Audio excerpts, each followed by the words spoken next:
I want to start on this note. If you understand, I say, Oba Chewa Dwaya, no, Oyenuwe.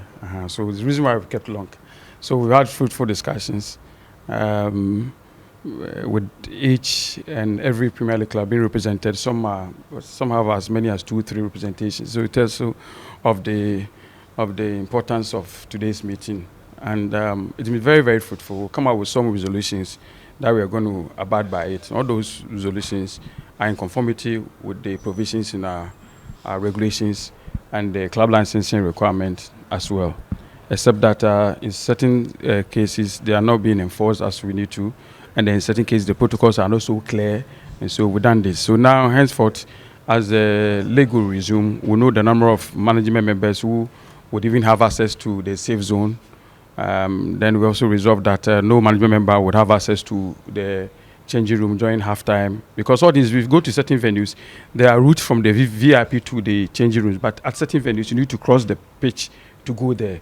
And all this will create some sort of agitation amongst the home fans that maybe management members are going to bribe referees, going to see referee and all those things. So we need to, curtail all those things. So now we're going to enforce the provisions, the regulations strictly to the latter, and we've agreed on all these things. We go to certain venues. The bus of the away team arrives and the home team will prevent the bus from entering, insisting that their bus enters first. If you go to pre-match, we agree that maybe home team is supposed to arrive. Match, the kickoff is maybe 3 p.m. And so the latest time for the team arrival is -60. And so latest but you have to do. So we go to pre-match and say maybe home team arrive at 1:30, away team arrive at 1:45. And home team do not get on the bus early, and so they don't take off early. And me, because I'm away team, I want to go by the provisions or the agreement at the pre-match, so I take off at the right time and arrive at 1:45. And then the home team hasn't arrived. Then the people will say they will not allow you to enter, they will not allow you access to the safe zone because or allow you entry because their team has not arrived. If you do that, there's a hefty fine coming, and all of us have agreed to it. So some of the agitations, start from pre-match and start from the entry of the team bus. Then, I will not agree, these people should get down, this. So we've tried to iron all those things. So now, henceforth, we have the number of people to be accredited to get on the team bus, i.e. number of players, number of technical team members, even the servicemen to add to the technical team members, and then the management. There's requirement.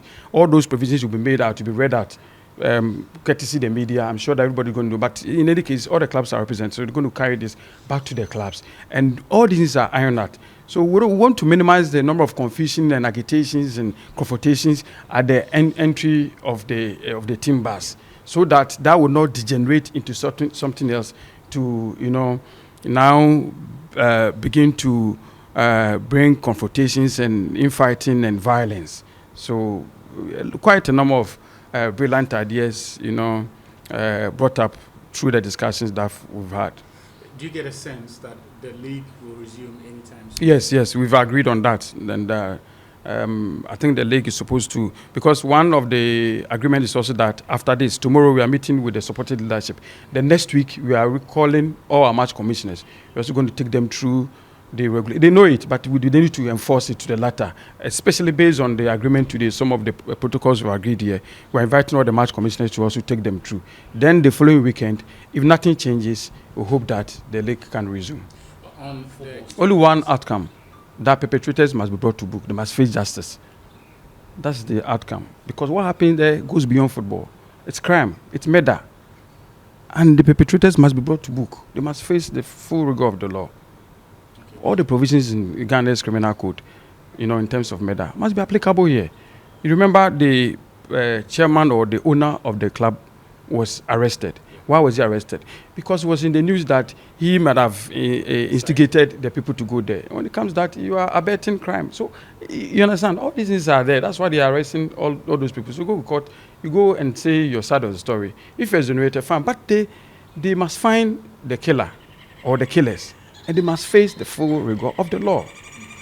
And I think they've really cooperated. They've really, really cooperated. All the clubs, if you hear the submissions from everybody, before this meeting started at 11 a.m., Hearts and Kotoko have jointly issued a statement that they were going to even make proposals, even though the statement ought to suggest that they've made proposal already or they present paper to the FA, even though they haven't presented. It tells you that everybody is prepared to lend a helping hand, and everyone has been cooperating in trying to find solution to this. You see, the problem, all of them, they said it, that the problems lies on the table and the solution lies on the table. So it's amongst all of us, the club, officials, and the Ghana Football Association. If you come together and insist on the right thing to be done, I'm sure that will get somewhere. What was in the joint position paper Hearts and Kotoko presented? They didn't present. That, like I'm saying, that they issued a statement that they were presenting paper, but we went there, the paper wasn't ready.